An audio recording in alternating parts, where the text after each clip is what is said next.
Welcome to the 3DownNation podcast. I'm John Hodge, joined by JC Abbott. JC, how are we going to manage without Dunk today? No one's going to bring up the University of Guelph. Or Canadian quarterbacks. I don't think we have any in the rundown. That's going to be quite the challenge. Do have a fun Canadian quarterback fact. Hoisted by your own petard. That's what we're going to be on the Canadian quarterback front. John Hodge losing all credibility this week. Here's the thing, though. I don't think that Dunk knows this fun fact. So I am hopeful that he will listen to the show, learn it. Full disclosure, this fun fact will be dropped at the very end of the episode. So that's what they call a tease in the business. You got to listen to the whole thing in order to get the fun fact. Though then again, I guess fast forwarding exists. So if you want to just fast forward to the end of the show, feel free, but then come back to the beginning of the show and, of course, listen along. Today, we're discussing...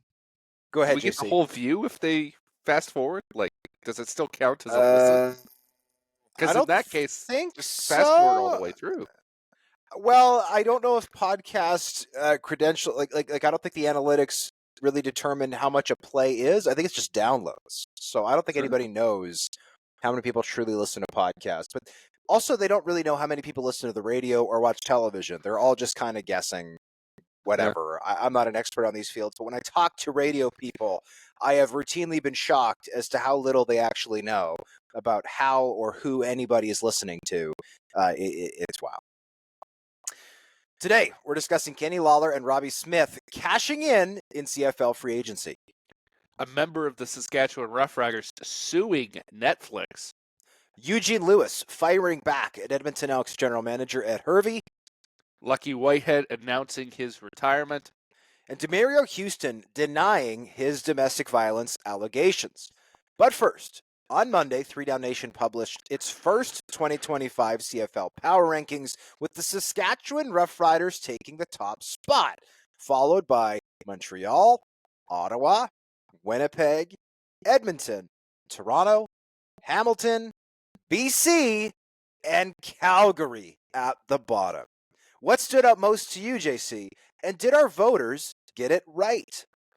Well, the first thing that stood out to me, Hodge, was just how difficult this process was of ranking these teams at this stage of the offseason. There's a lot of clubs out there that have gotten better in some way, shape, or form. And given the parity that exists in the CFL on your average year, it's really hard to stack these teams up and get an accurate representation of where they are at. I think my big takeaway, and I was as guilty of this as anybody else, is when I look at the teams at the bottom of the rankings, it looks like we really aren't valuing elite quarterback play very much at all, right?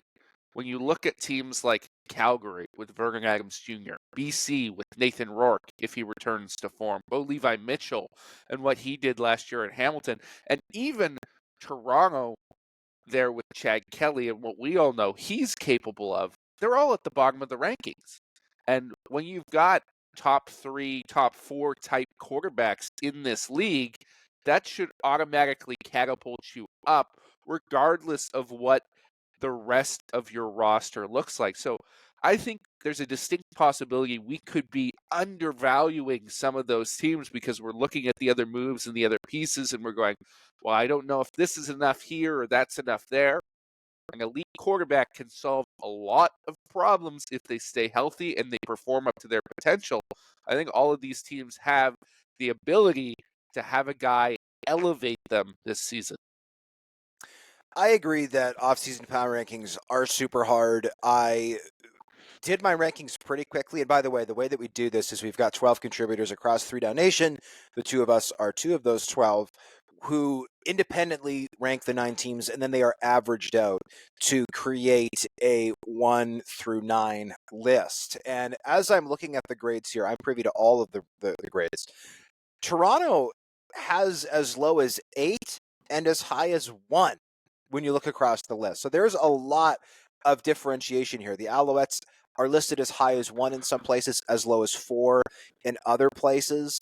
Calgary was as low as 9 on a lot of lists, but they were also as high as 5.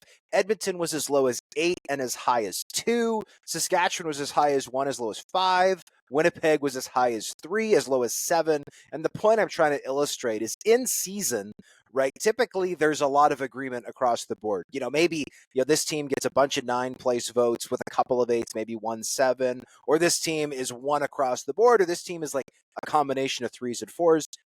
The offseason is not like that at all. There's a lot of differentiation, which leads to kind of bizarre rankings. Like Toronto, for instance, ended up at 6, but nobody actually put them in 6th place. They got a couple of first place votes. They got 3 8th place votes, some 7s, a 4, a 5, and they end up in 6, even though nobody actually put them in the 6th spot.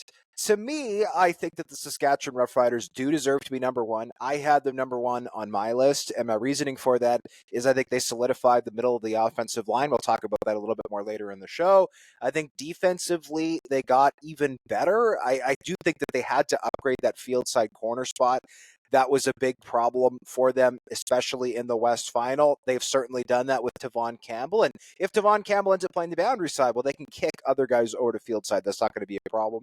I love that he provides extra ratio flexibility. So if they want to play 3 Americans on the offensive line, they can. I still have questions about AJ Ouellette, whether or not he is truly going to ever get back to what we saw him as with the Toronto Argonauts.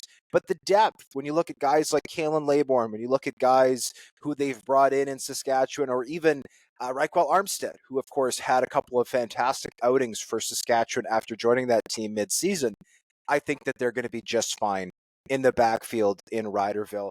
I also think that it's rightful that the Calgary Stampeders came in last. They were the team I had at the bottom, and I don't want to discredit Vernon Adams Jr. because I do think they've gotten meaningfully better under center.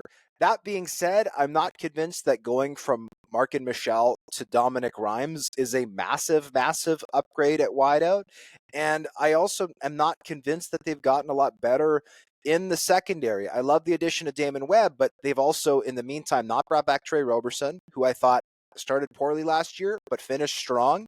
And they've obviously lost Demerio Houston as well, which we'll talk about later in the show. So I love the addition of Flower and Remalade. I love the addition, of course, of some of their other pieces. But on the whole, Calgary was the 9th best team in the CFL last year, and they haven't done enough, at least for me, to get above. So I like the bookends at the top and bottom of this list. In the middle, I think there's a ton of argument to be made, and you could argue until you're blue in the face. I fought with my ballot for a while, but I do think that this is a good off-season ranking, even though it's not totally reflective of my ballot. I'm happy to live with it. I'm proud of this list. Yeah, 2 other teams that I think are interesting in their positioning. The Montreal Alouettes at number 2. I think there's a lot of people who would argue, well, they were the top regular season team in the CFL last year, and they didn't lose very many pieces. Should they be the number 1 team because of that record and what they've been able to retain? I think there is that argument there.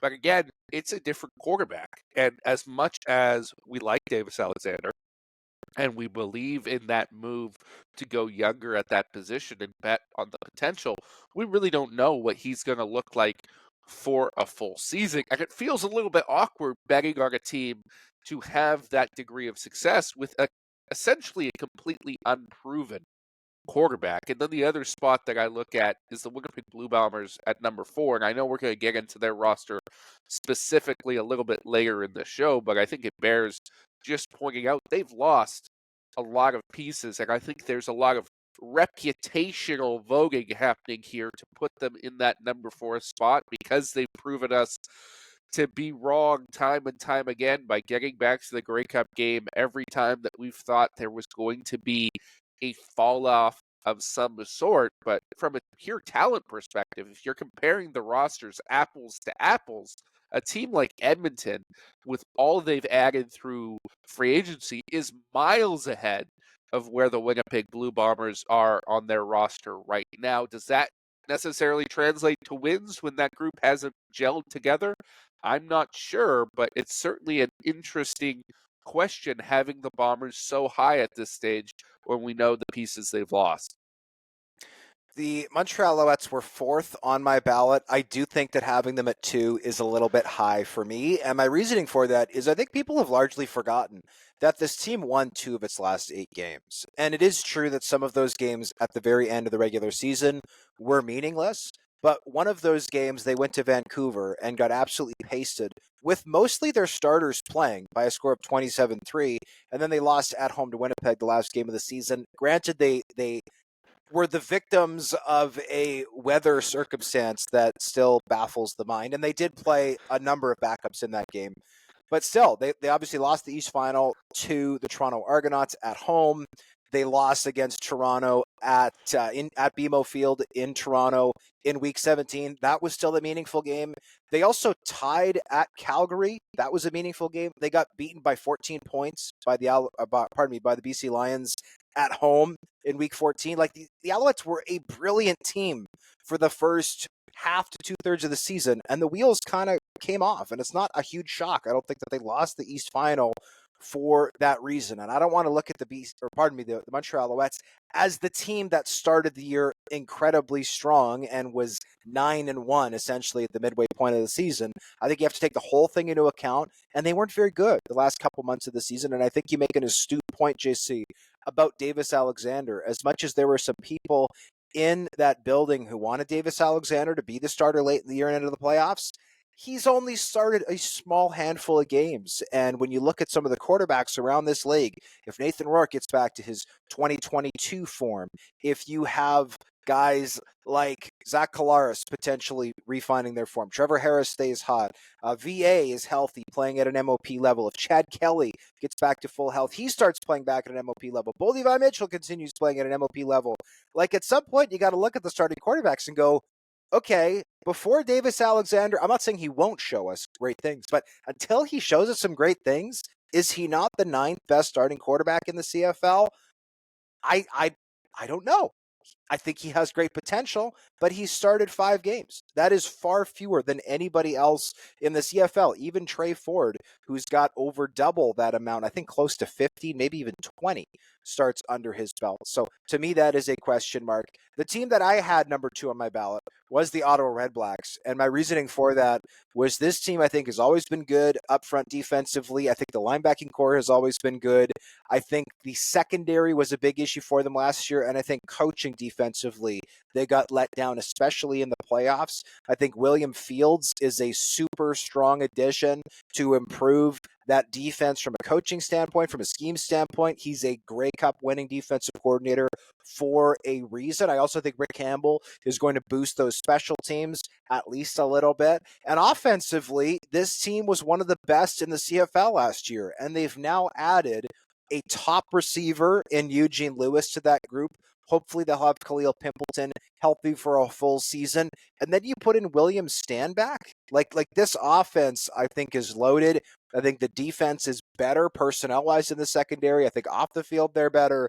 I think Ottawa could arguably be the team to beat in the East Division right now. I think Hamilton's better, but I have some questions about their defensive line, if they're going to be able to get pressure with the 4.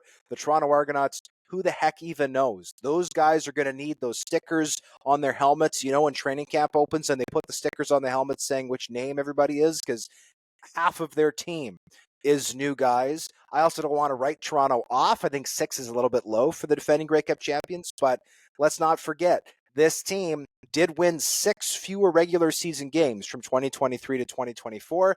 Didn't hurt them come the playoffs. They obviously went on a Grey Cup run, fair and square. Grey Cup champions, good for them.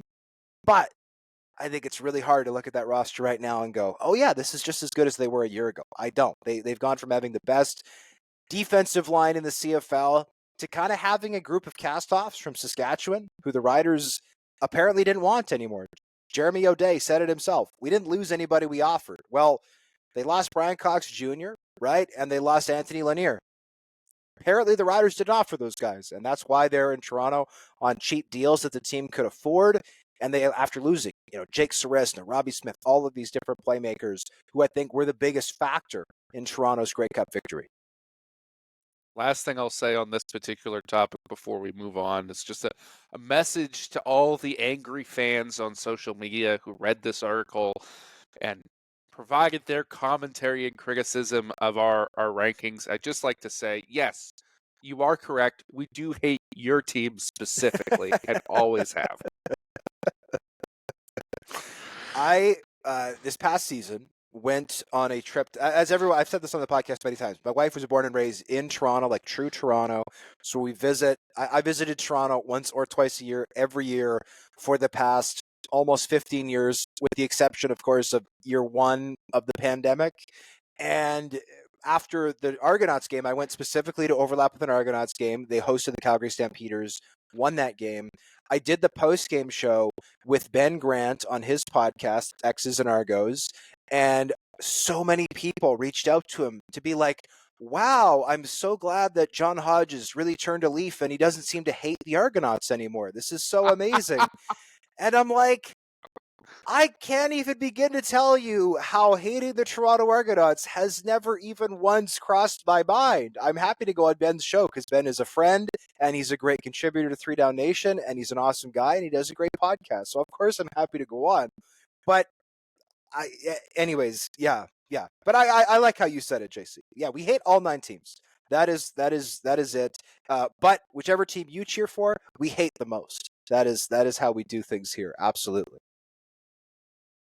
3DownNation has reported that Kenny Lawler will be the CFL's highest paid non-quarterback in 2025, earning just over $275,000 from the Hamilton Tiger Cats and a maximum value of just over $300,000. The $275,000 is hard money.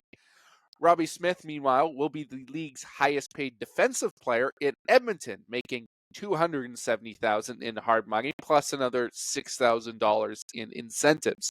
Would you call either of these contracts an overpay, Hodge? Let's start with Kenny Lawler. Kenny Lawler is going to make slightly less money in hard money in 2025 than he did in 2024. And I also think that when you look at Kenny Lawler's most recent performances, right, especially the West Final, where he lit up one of the CFL's best defenses for 3 touchdowns, I think he'd be hard-pressed to call it an overpay. Yes, it is the highest paid non-quarterback contract in the CFL, but Kenny Lawler is a unicorn, right? If you want someone who is that explosive, who has that type of catch radius, who has that proclivity for bringing down 50-50 balls, I don't think you can call it an overpay. I do think that Hamilton is allocating maybe a little bit too much money, a little bit too much percentage of their cap to the receiver position. When you look at guys like Tim White, what he's making, or Keandre Smith, who got a big raise, rightfully so, after almost having 1,000 yards last year. But I don't think the Kenny Lawler deal is an overpay. From what I was led to believe, the Bombers essentially gave Kenny a number, which was, I think, very close to what Eugene Lewis eventually got in Ottawa, right in that 220, 230 range, and said, this is what we're willing to pay. If you can get more elsewhere, God bless you. And lo and behold, Kenny Lawler essentially got the same deal that he got from Winnipeg back in 2023 when he signed a 2-year deal following a 1-year stint in Edmonton. Only this time he got it in Steeltown. And I also liked what Kenny Lawler said during his introductory press conference with the Tiger Cats. Obviously, the money was right, but he previously chased the money in Edmonton. That did not go well. He actually advised the entire CFL with a blanket statement saying, don't go to Edmonton, which was wild. I think that's the only time in my career I've ever heard somebody say a blanket statement like that about a particular CFL team. But he also said, I have a son who's on the autism spectrum. There are certain things off the field that we need in terms of community support, in terms of ensuring that he goes to a good school where he's going to be getting the care that he needs.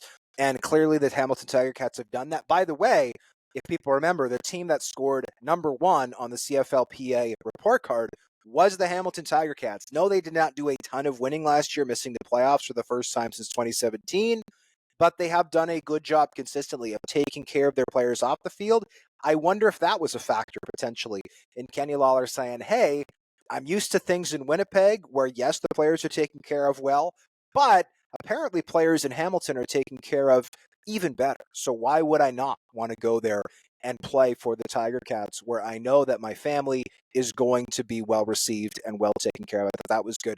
The Robbie Smith deal to me is interesting. Now, Robbie Smith, of course, is a Canadian. Canadian players with the ratio are always going to get a little bit of a bump in their salaries.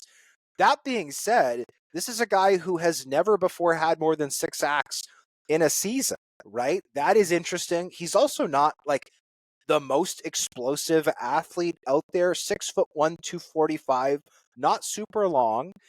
Obviously, he's a 2-time Grey Cup champion for a reason. He was a starter on probably the best defensive line in the CFL last year. And had he not blocked that field goal attempt in the 2022 Grey Cup, depending on who you talk to, the Argonauts might not have won that game. Some people feel that kick was going down the pipes. Some people feel that kick was going to miss by a million miles. Unfortunately, we'll never know for sure, because that is how time works and fate works, and we can't go back and reverse it and get every single possible camera angle of that 2022 Grey Cup field goal attempt.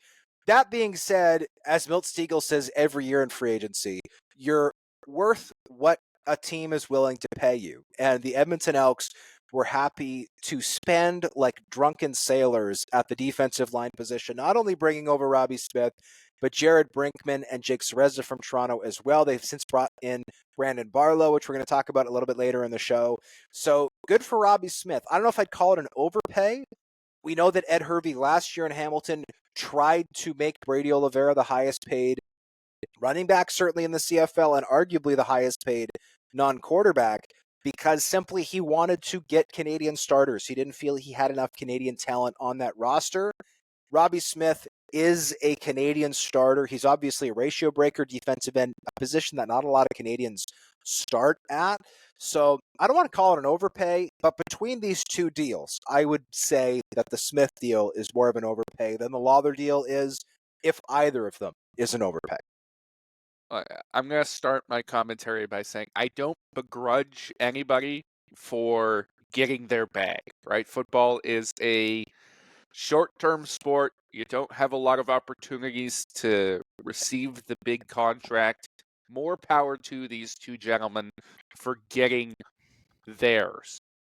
But these are absolutely massive overpays, because as much as I like these two players, you've got to understand the context of the market and what other guys are being paid as well. From a Kenny Lawler perspective, yes, he might well be the best receiver in the CFL and a one-of-one unicorn in terms of his ability to consistently get separation on the outside and be that deep threat and take the top off a defense. But at $300,000 of max value, well, what are the other guys getting paid right now? Because Justin McInnes, as a Canadian starter, who I thought was probably a little bit overpaid as well, we thought set the top of the market at $250. The top Americans besides Kenny Lawler are making $230-ish, $235-ish. That is a massive discrepancy between what Lawler's getting paid and what other guys at his position are making, and I don't think the gap between him and the other guys is that wide, at least in terms of your value and what you're bringing on a down-to-down basis. We've done this experiment before with him in Edmonton and what it means when he's making over $300,000. And as good as Lawler has always been on the field, he has, for a variety of reasons, both health-related and non-health-related, never played a full season.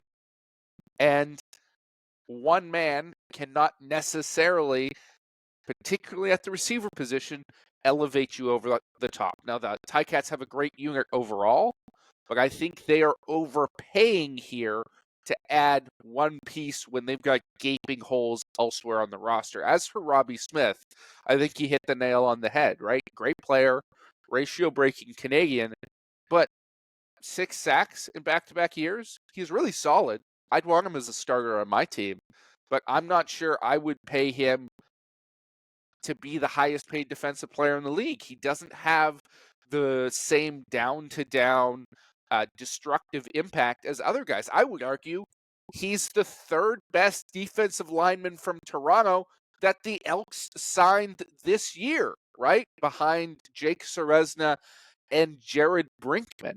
So to pay him this amount of money doesn't make a ton of sense to me at this stage. I don't think he is that far removed from some of the other guys that you could hypothetically start at Canadian defensive end. Is he that much different than an Isaac Hagiemi Berglund or a Josh Archibald, who guys like potentially as a future starter? Is he better than Matthew Betts? I don't think so. And so at this stage, I do think that this is too much money to be paying for Robbie Smith.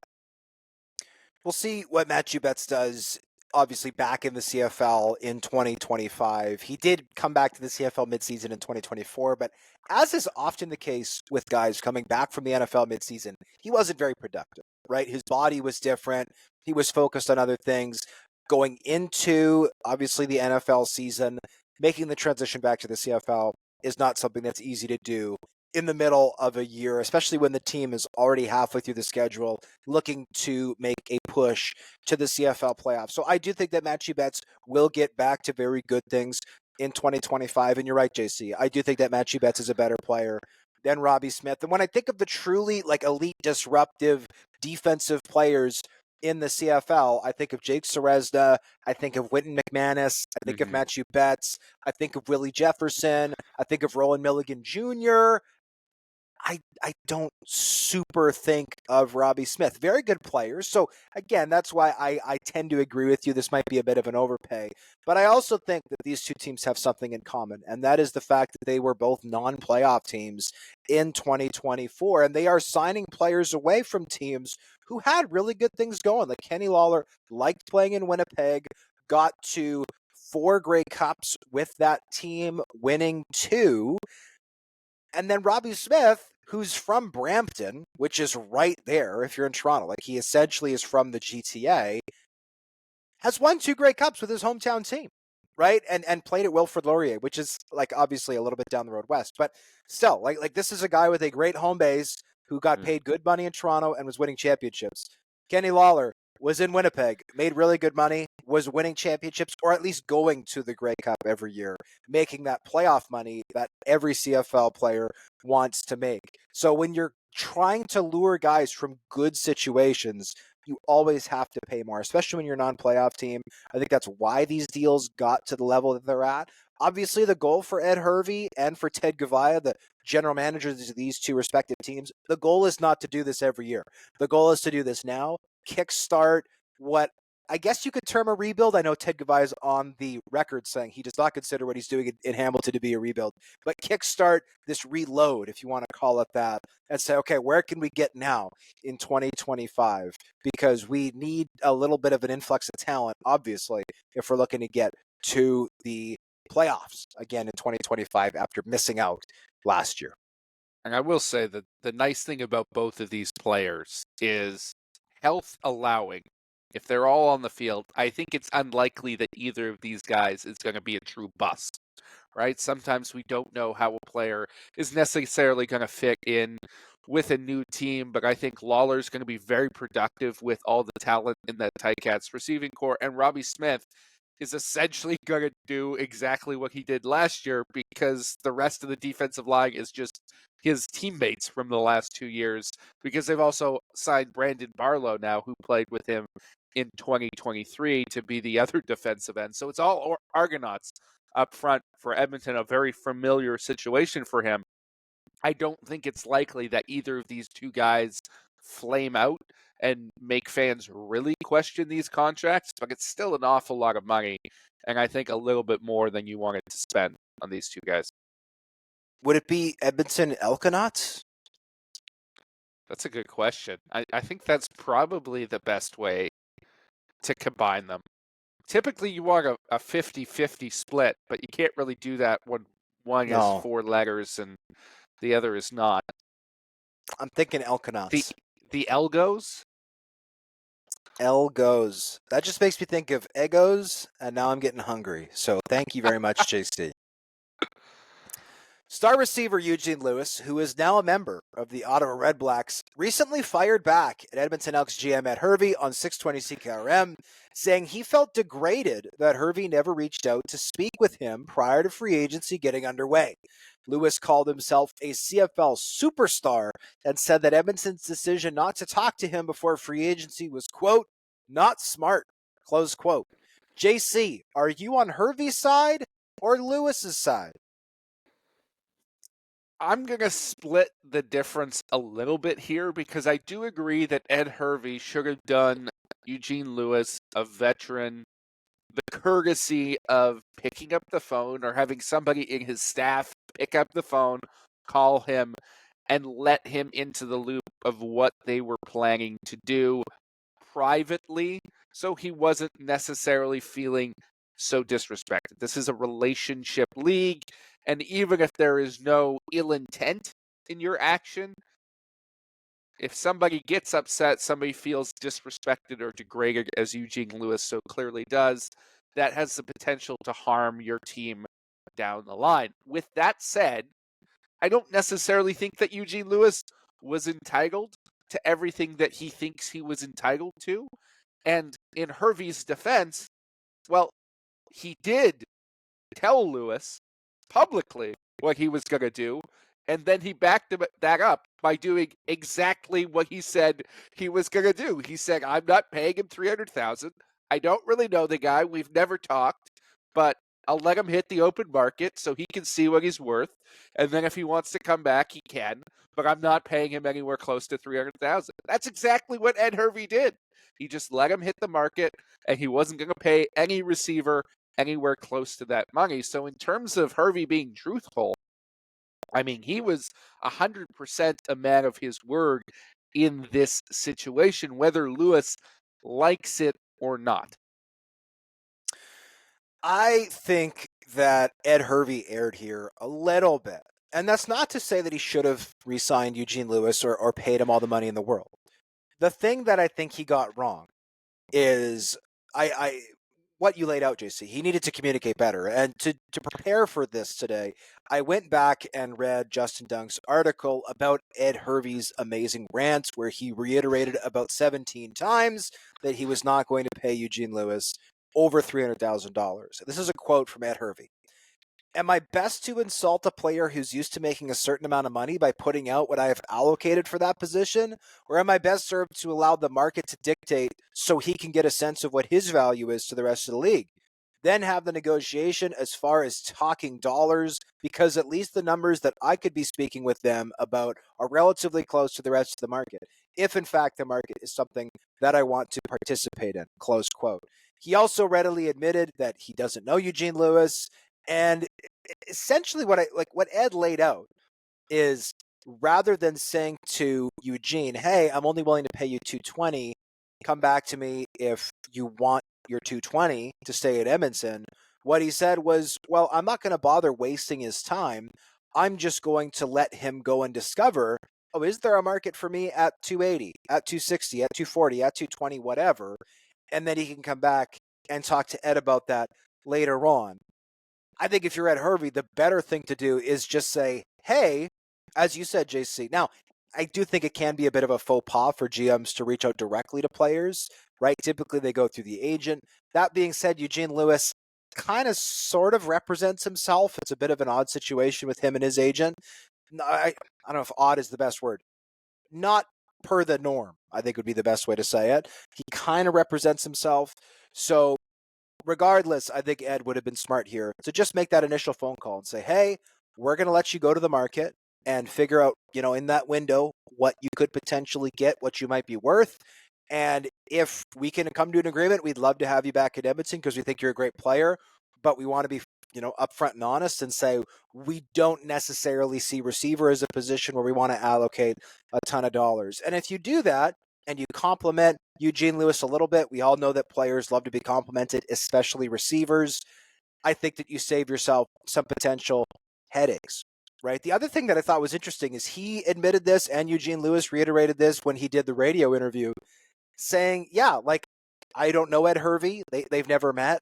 I do think that that's odd. Like, one instance I can think of very clearly is back in 2011, or maybe it was 2012, but right near the start of his playing career, Adam Big Hill was running around on special teams for the BC Lions, and Mike O'Shea, I think it's the first year special teams coordinator of the Toronto Argonauts, sought him out after a game and was like, hey, you're really standing out on special teams. I think you're going to be a great player. And it was like a 2-sentence exchange. And then years later, after Adam Big Hill is already a perennial all-star, most outstanding defensive player, linebacker, and he's coming back from the NFL, where does he sign? He signs in Winnipeg. And part of the reason for that was he's like, yeah, Mike O'Shea, like 6 years ago, sought me out to say, hey, I think you're a great player and I see you and I want to validate what you're doing out there, which is not an uncommon thing for an opposing coach or personnel person to do. Now, I don't think Ed Hervey is the most affable or sociable person in the CFL when it comes to those types of things, but anyway, I do think that that is a type of conversation that would be very appropriate to have, even if the player is not on your team. It's certainly appropriate to have when the player is on your team, and I think that this could have been avoided to some extent.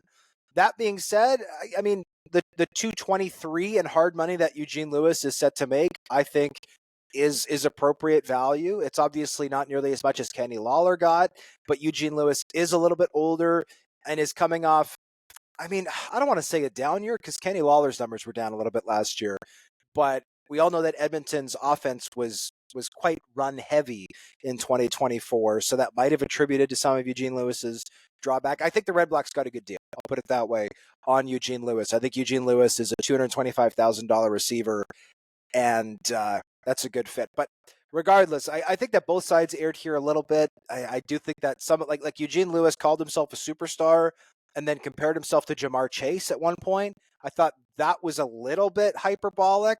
But regardless, go ahead. Let's get into that a little bit because that's something I want to bring up, and I feel comfortable doing it because we don't have Dunk here this week, and I feel like this is a topic that would get Dunk a little bit fired up. To the contrary of me, but it really rubbed me the wrong way when Eugene Lewis made these superstar comments for a couple of reasons. A, I thought it was a little bit egotistical, but B, I just think it's a little inaccurate. And I hate when players do this and talk about being a superstar in the CFL and that dictating their contract and how they should be treated in certain ways. I just don't think this is a superstar league. And I think you could probably count on one hand, maybe less than one hand, the amount of guys that actually impact ticket sales around the league.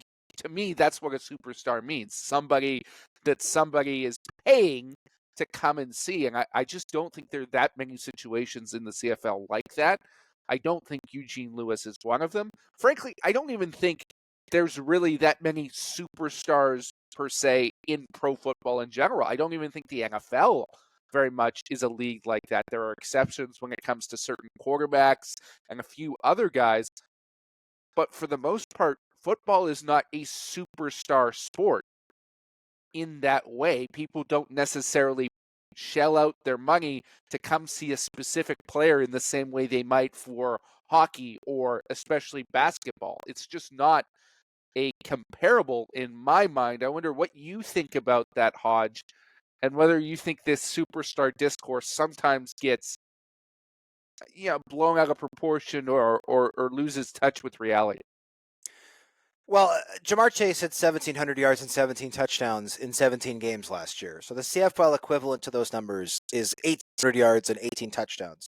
Last year, Eugene Lewis put up 1,070 yards and 10 touchdowns in 18 games. Is that a good season? Yes. Is that a Jamar Chase season? No. Right? There's just no ifs, ands, or buts about that. And by the way, Eugene Lewis has never had more than 10 touchdown receptions in a season, and he's never had more than 1,300 yards.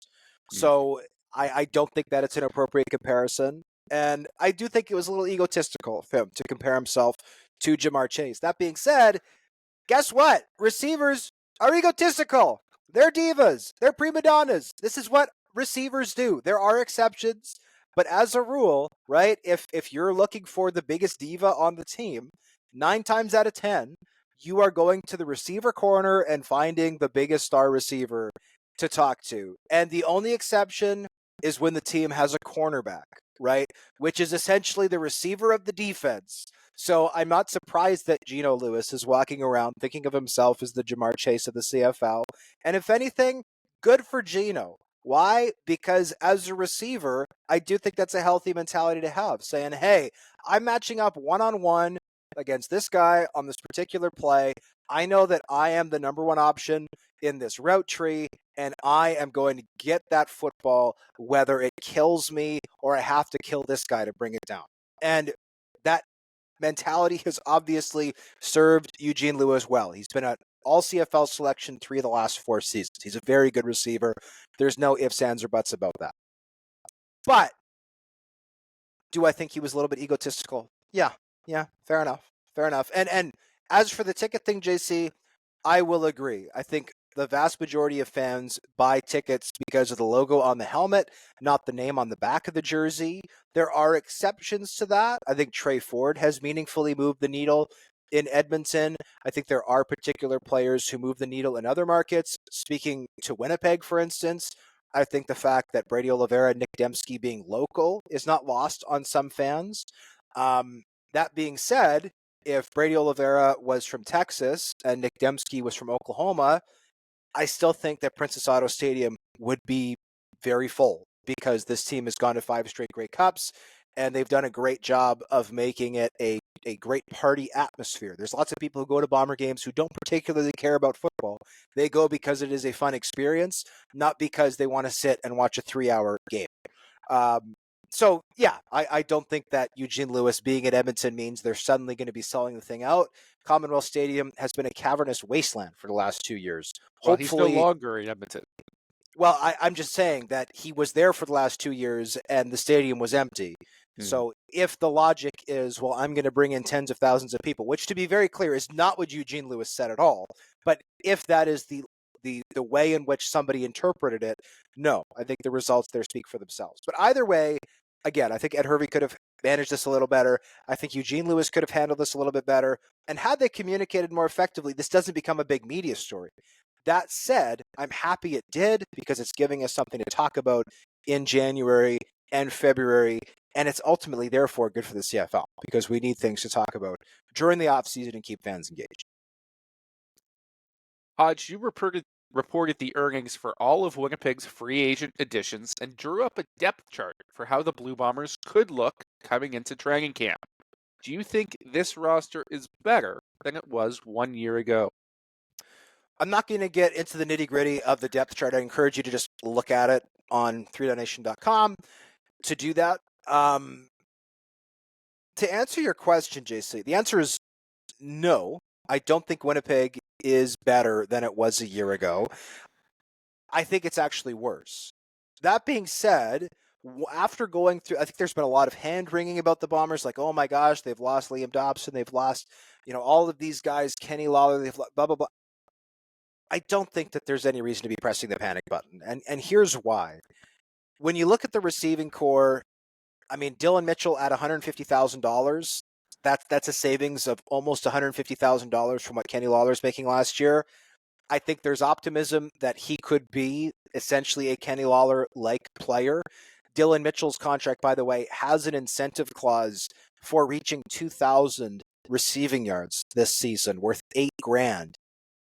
You got to love the optimism. It's only been done 3 times in CFL history. Imagine Dylan Mitchell goes for 2,000 yards in 2025. That would be wild. But when you look at Jareth Stearns, when you look at Reggie White Jr., I think that the receiving core might lack the star power it had last year to some extent, but in a way they've almost built Kenny Lawler out in aggregate, right? Like, is it better to have Kenny Lawler and rookies, or is it better to have Dylan Mitchell and some kind of crafty veteran receivers with upside, like Reggie White Jr., like Jareth Stearns? Obviously, by the way, Dalton Schoen coming back after missing almost all of last season due to an ACL tear. The other question I wanted to answer was, what is this team doing with marketing money? And this is aside from the random increase of $400,000 that happened kind of midway through free agency, which was a bit of a gong show in and of itself. Because I know a lot of people, whether they're Bomber fans or fans of other teams, have said, well, the Bombers are, they break the salary cap every year. Like, oh, they're probably cheating with this marketing money. So I wanted to look at these contracts and say, hey, how much marketing money these guys actually getting paid. Well, James Vaughters is their highest paid free agent addition at $160,000. Keep in mind, Dalton Schoen took about $50,000 less to come back. Kenny Lawler at $285 was not brought back. So this team did get noticeably cheaper. Yeah, they added more free agents, but none of them got paid more than $160,000 in hard money. Vaughters only has $5,000 of marketing money in his contract. Other players with marketing money, Jonathan Jones, the linebacker, did at $8,000. Stephen Logan, the returner, did to the tune of $7,500. But that's it. Like, Dylan Mitchell doesn't have any marketing. And when you look at some of the other deals that they did, like Eric Lofton at right tackle got a bit of a raise. He doesn't have any marketing money in his deal. Sergio Castillo got a raise after a good season last year. He didn't have any marketing money in his deal. Evan Holm got a big raise coming off of his rookie contract at fieldside halfback. He has $5,000 of marketing money. And that's not to say there aren't players with lots of marketing money in their deals. Brady Oliveira, for instance, has $50,000 of marketing money. That is one of the most in any contract in the CFL. But the point I'm trying to illustrate is Kyle Walters, first of all, denied that they were spending any of this extra money under the cap. They are operating as if the cap is remaining unchanged, which is kind of interesting. But also, these deals that they have signed, it's not like they're paying people $100,000 on the cap and $100,000 off the cap in an attempt to put together some type of Grey Cup run super team. One could argue that as likely the CFL's most profitable team, they should be doing that. I totally get that argument. But whether or not they should be doing that, the answer is they are not doing that. This team, I thought, negotiated, pretty much market value contracts across the board with all the guys they brought in. Shea Patterson, $88,000 in hard money. Reggie White Jr. and Jarrah Stearns, the two kind of bargain receivers they added, are both between $85,000 and $90,000 in hard money. The depth Canadians they signed, Gavin Cobb, Brock Gowanlock, Josh Haggerty, and Enoch Baconzo, they're all between $80,000 and $85,000 in hard money. Like, these are market rate contracts, and a lot of them have little to no marketing money in them, which I thought was the most interesting part of this deep dive. Winnipeg is hosting the Grey Cup this year, but you wouldn't know it based off of the way in which they are structuring these deals. I think the Bombers have done a decent enough job of keeping their heads above water in terms of the players they lost and having guys to replace them. I don't think they will be as good as they were last year. But then again, I didn't think they would be as good last year as they were the year before that. And they went back to the Grey Cup yet again, despite their terrible start to that season. So if you find the right combination of rookies to add to the mix and the team gels together, anything is possible. I don't think they have necessarily destroyed their chances going forward. As to your marketing money point, Hodge, I think this is an interesting thing to examine and perhaps something we should dive in a little bit more for all the teams in terms of comparing what their strategies are. Because when marketing money first came into effect, we had a lot of questions about it, right? There seemed to be this endless, uncapped pool of money that teams could just throw willy-nilly at whoever they damn well pleased without any sort of oversight. Well, we know that's not, at least in theory, true anymore, because during the Grey Cup, Randy Ambrosie said that marketing money would be audited to ensure that the players were in fact doing something that was worthwhile of receiving marketing money so that it wasn't being used to abuse the cap. Now, we don't know the results of that audit yet. The CFL has not released which teams were over the cap last year or any punishments for anybody who may have overspent in marketing money or promised more than their players were able to deliver. But we do know in theory you can be punished for guys not backing up their marketing obligations with actual performance out in the community, so to speak, and then that money would be rolled onto the salary cap in that circumstance. So to be selective with who you're giving that marketing money to might actually be an intelligent move. Yes, $50,000 for Brady Oliveira for marketing money sounds insane, but he's a Winnipeg guy who is in his hometown. I'm sure does lots of appearances as a result of that, just naturally has more connections and does a ton of volunteer work and posts on social media about the stuff he does rescuing dogs, which I think you could argue also counts as marketing for the league. So that's a guy that you can very well point to and say, okay, he's delivering on that marketing money promise. I think some of the other teams that have paid marketing money to certain guys, you wonder, well, how much marketing is he really doing for that team or for the league based on that amount of money? The Bombers, by being a little bit more selective, can perhaps avoid that problem as the league figures out how they're going to legislate all this. The other thing with the marketing money, like let's use Brady Oliveira as an example. Brady Oliveira has more Instagram followers than the CFL. I'm going to say that again because that is a correct factual statement. Brady Oliveira has more followers on Instagram than the CFL. It's close, but he does. So when he posts something about the CFL on his personal Instagram account, one could argue, right, an account of his size, I don't know what the numbers are. I'm certainly not a social media influencer, but one could argue that one of his posts is worth $25,000. So if he is making $50,000 in marketing money, one could argue that two CFL/Winnipeg Blue Bombers related posts is enough to earn him his money. The other thing that I've heard with some of this marketing money is, well, some guys do not have this marketing money guaranteed in their contract. So if, let's say, they have $20,000 in there and none of it ends up getting paid out because the guy didn't do the appearances that he was supposed to or whatever else, the team simply doesn't pay it out and it's a non-issue. Some players, however, as part of their contracts, have additional paperwork guaranteeing that money, which means that if they don't do the marketing appearances, that money simply gets turned into salary that then counts against the salary cap. So this is a convoluted, bizarre, strange issue that appears to differ from player to player. And though we are able to source a lot of that information, obviously it's not like the CFL is putting out reports all the time about these detailed contracts and which players have the money guaranteed, which ones don't, who's doing their appearances, who's not, whatever. So it's a convoluted issue.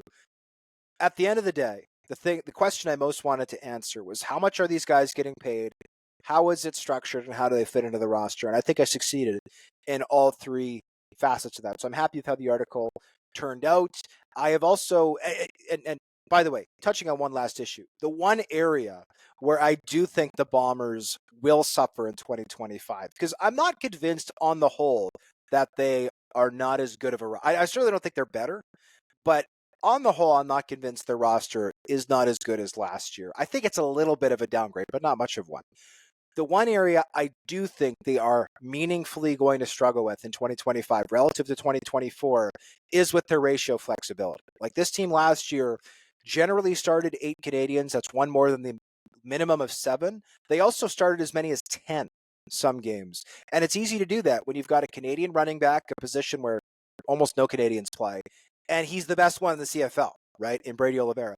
They also have a corner starting last year in Tyrell Ford, who's not just a Canadian token starter. He is arguably the best cornerback in the CFL, right? They also have Reddick Cramdy starting at strong side linebacker, a position where Canadians almost never play. And according to PFF, he was the second best strong side linebacker in the CFL in 2024. Like, these are not just token Canadian starters playing some untraditional positions. These are high-level impact starters breaking the ratio, while they're also starting 3 Canadians along the offensive line. They're also starting 2 receivers. They're also starting a nose tackle, right?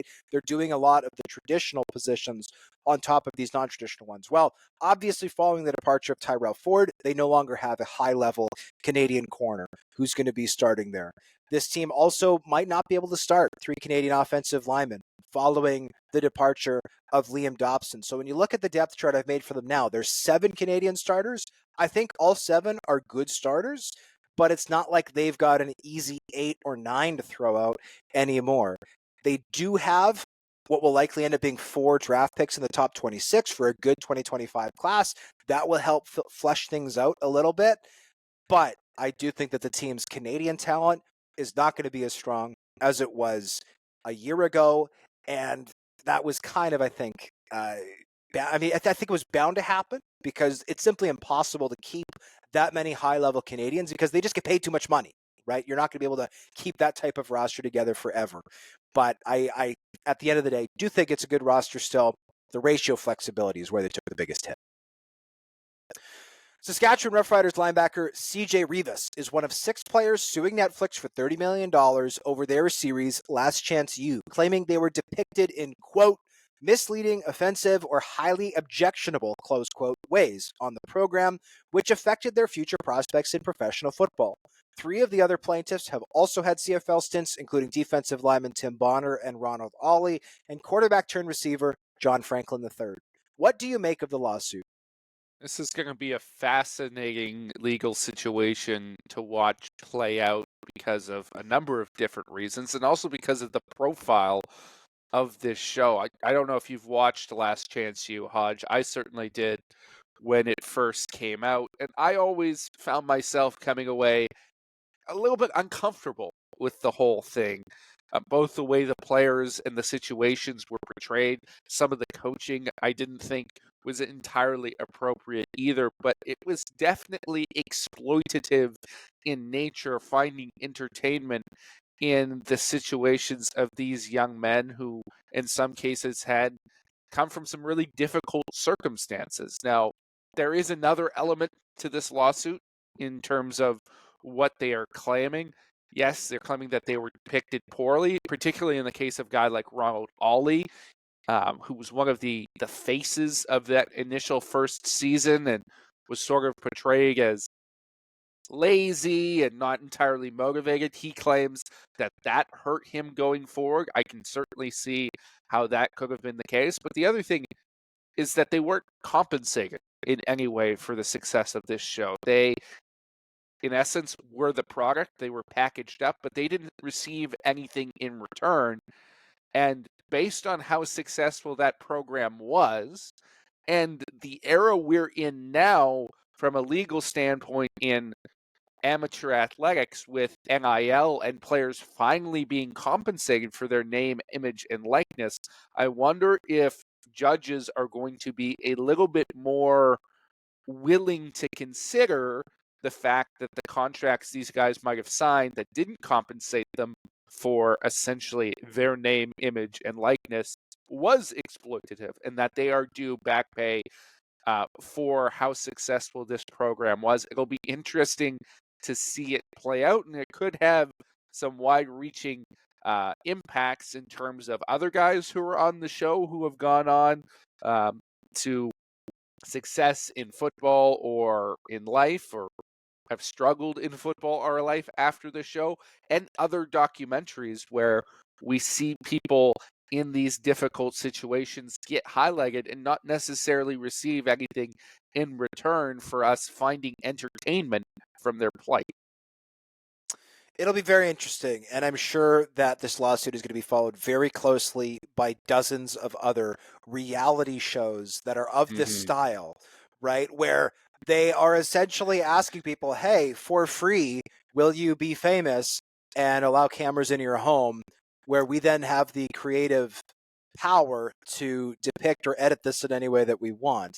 I don't have an opinion on Last Chance U. I've never watched Last Chance U. I know it exists. I'm aware that it exists. I've never watched it.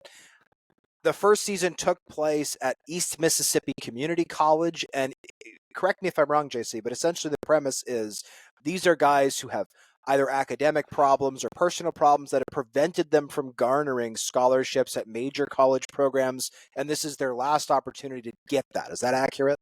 It's somewhat accurate. Either they weren't able to get it initially, like a Ronald Ollie would have fallen in that situation, or they're a guy who did get that interest and has then either been flunked out of their Division I program or has been booted out of that program for conflicts with coaches or violating team rules, as was the case with a number of other guys. I believe CJ Reavis was booted from his initial college program for an undisclosed team rules violation, and that's sort of the situation that he found himself in. You go to JUCO to try and regain your reputation and find a new landing spot at the Division I level.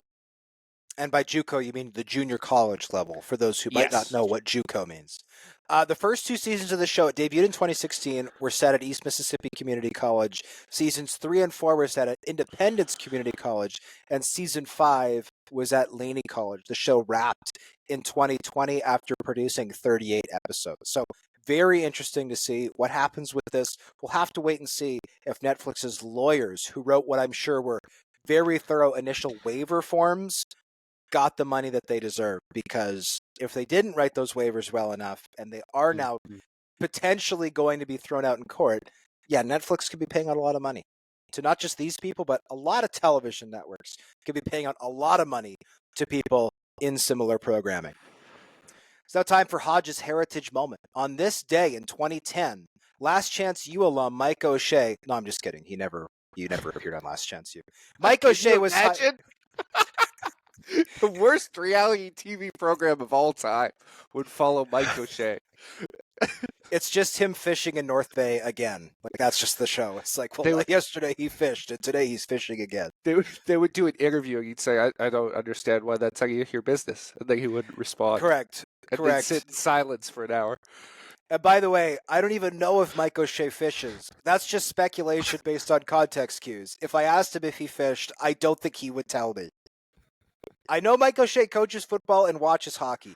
That's as far as I've gotten in all my years of covering the team. He likes planes. He likes old planes. He likes, well, his father, I believe, either his father, this is public information, his father or grandfather fought in the Second World War. So he is passionate about military history.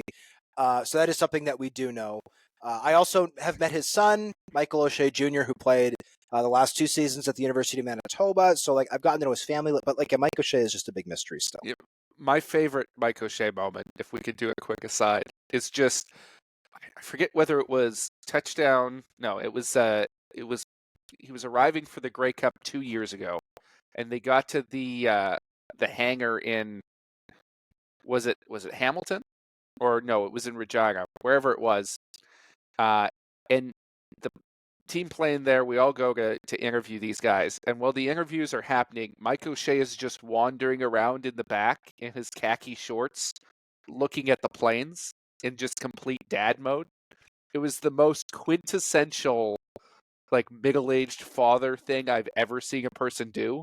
Like, you could have put my dad doing the exact same thing, and it will look exactly the same, except this man was about to do a press conference because he had a Grey Cup game to coach in a week.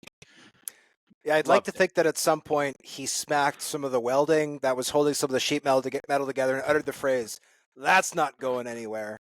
Like, that's probably did. That's a peak dad phrase. Oh, that's not going anywhere. You know, like I would like to think that happened at some point, but I don't know. I can't speak to that. Anyways, getting back to the original thought, this is the longest Hodges Heritage Moment we've ever had, and I haven't actually read the thing yet. In 2010, Mike O'Shea was hired by the Toronto Argonauts as the team's special teams coordinator. The native of North Bay, Ontario, had recently finished his 16-year playing career at linebacker with Hamilton and Toronto. The 3-time East Division All-Star won 3 Grey Cups and retired as the only Canadian player in CFL history with more than 1,000 tackles, recording 1,154. O'Shea was inducted into the Canadian Football Hall of Fame as a player in 2017. He has since won 3 more Grey Cups as the special teams coordinator in Toronto and the head coach of the Winnipeg Blue Bombers, and now sits tied for 8th in head coaching wins at 107. My question for you, JC, if Mike O'Shea's already in as a player, can he also go in as a coach? Is that a thing? I don't believe so. I think you're one and done when it comes to the Hall of Fame, but it is absolutely ridiculous that this man has had 2 Hall of Fame careers, because you could argue if he was split in 2 at the moment he retired and the new Mike O'Shea who entered coaching was a different person, he has an indisputable Hall of Fame resume on that side as well after already being a Hall of Fame player. That is remarkable. Even guys like Wally Buono and Hugh Campbell, who were very good players in the CFL before they started coaching, can't make that claim. They were not necessarily Hall of Fame players. They were very good players, but they were Hall of Fame coaches. Mike O'Shea was both. He is, and by the way, he is currently tied for 8th. He's only one win behind Dave Ritchie for 7th. So, assuming that the Bombers go at least 2-16 in 2025, he will be 7th come, the mid or after at least the 2025 season.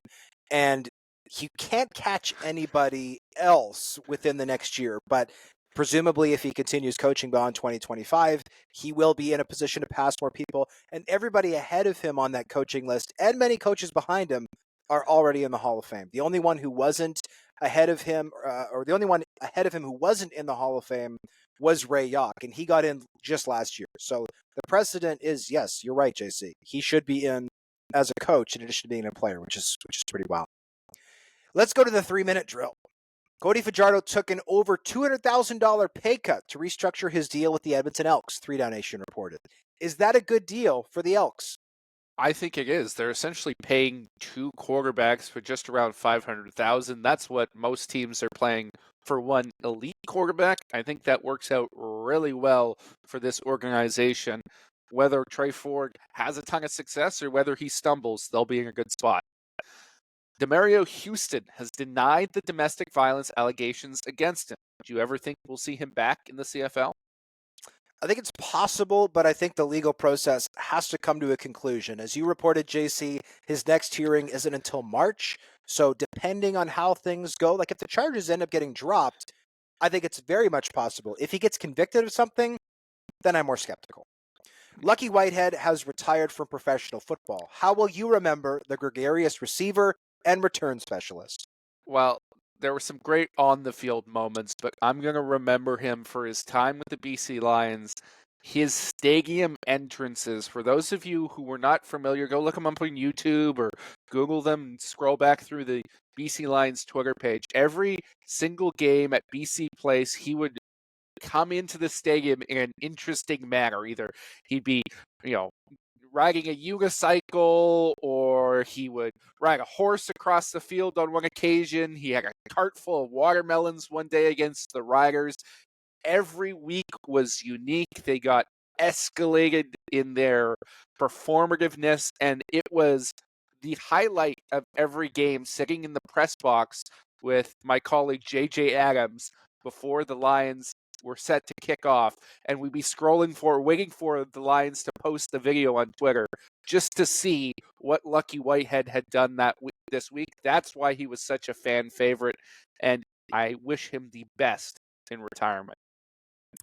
3DownNation contributor Brendan McGuire wrote that the Saskatchewan Roughriders should rethink their Canadian offensive line strategy. Does that make sense? Well, essentially the premise of BMAC's article was this team has been trying desperately to start 3 Canadian offensive linemen, and with some retirements that have happened, some injuries that have happened, it just hasn't worked out. Now, with Sean McEwen manning the middle, a move that came right after our last episode was recorded, I think that their starting 3 are good, right? Philippe Gagnon is there, but I also think with some of the talent that Saskatchewan has at receiver, at defensive back, they can start 3 Americans on the offensive line, and that might not be a bad strategy moving forward. The Ottawa Redblacks re-signed Nigel Romick, who is the last remaining original member of the team. Is that a good move? I don't think it's a bad move necessarily, especially if they're paying him near the minimum. But at this stage, at 33 years old, he only had 6 special teams tackles last year. I think this is more of a legacy signing than anything else. I'm not sure it's a move that I personally would have made. Former first-round CFL draft pick Enoch McConzo has signed with the Winnipeg Blue Bombers after missing all of last season with a torn Achilles. Is that a good move? I don't know what the Winnipeg Blue Bombers is, but yes, Enoch McConzo, I think, is a good signing. He was a dominant safety at Coastal Carolina. Hasn't super translated to success in the CFL, but he got injured last year, missed all of last season. So this is, to me, a good depth signing for Winnipeg. They don't really have anybody else who can play Sam behind Reddick Cramdy. This is a good move. The Edmonton Elks have signed Brandon Barlow following his release from Hamilton. Can he refine his form from 2023? Well, in 2023, he was playing on a tremendous Toronto Argonauts defensive line, and now in Edmonton, he's playing on tremendous Toronto Argonauts defensive line, essentially. I think you could argue this is the best defensive line in the CFL, and that's going to make his job a lot easier. I think he'll be very productive this season. Former first-round CFL draft pick Anthony Bennett has signed with the Montreal Alouettes. Is that a good signing? I think so. I know that you're not super high on Bennett, JC, but he was a first-team All-Canadian with the Regina Rams in 2022. Didn't have a great rookie season with Winnipeg in 2023, but the reason he didn't play last year was due to injury. I believe it was a back issue. And I don't think this has been reported anywhere, but Bennett was often around the Bombers last year. Like, you'd go to games, you go in the locker room post-game to do your interviews, and Anthony Bennett would be there hanging out with the defensive lineman. So he's been around football for the past year. I'm glad that he's getting a second shot with the Alouettes. David Mackey has been hired as the new executive director of the CFLPA, 3DownNation has reported, following his retirement from the BC Lions. Is that a good move? I think it's always a good move to have a highly intelligent, experienced player in that role with the PA. David Mackey certainly fits that bill, has done a lot of work with the PA over the last number of years. It's a terrible move for the BC Lions, though, because David Mackey, I think you could argue, was the most underrated player in the CFL. He did so much for that team, both from a blocking capacity, a short yardage capacity, receiving out of the backfield, special teams. He was truly an elite stud at the fullback position. He will be greatly missed, but I'm glad I'll get to see him at CFL events going forward. Longtime Montreal Alouettes player and legendary McGill head coach Charlie Bailey passed away on Monday at the age of 90. How will you remember him? Well, first of all, I didn't know who Charlie Bailey was, admittedly, so I was happy to read all of his accomplishments. 29 years at McGill University, led that team to 3 Vanier Cup appearances, winning 1, still the only Vanier Cup victory in McGill football history. But the other thing that was interesting is his father, Donald Bailey, is credited, and this is from a press release from McGill University, as the first Canadian university quarterback ever to attempt a forward pass in a game. It happened in 1921. That is an amazing piece of CFL or Canadian football history of lore, and I had no idea that that was the case. So assuming that this is in fact accurate, I think that Justin Dunk needs to create a Donald Bailey shrine in his closet somewhere. The first Canadian university quarterback ever to throw a pass in a game. This is the person who started it all. The late Charlie Bailey's father. So amazing football family. And by the way, Ray, Charlie's twin brother, who passed away at age 80 in 2015, was also like a 10-year CFL player who then coached at McGill alongside his twin brother for 7 years. So the Bailey family, tremendous contributions to Canadian football history. Credit to that family, and our condolences, of course, to Charlie's family and friends. Age 90, what a life he lived. Mm-hmm. On that note, we thank you as always for listening to the 3DownNation podcast. For JC Abbott, I'm John Hodge. We'll see you again next week.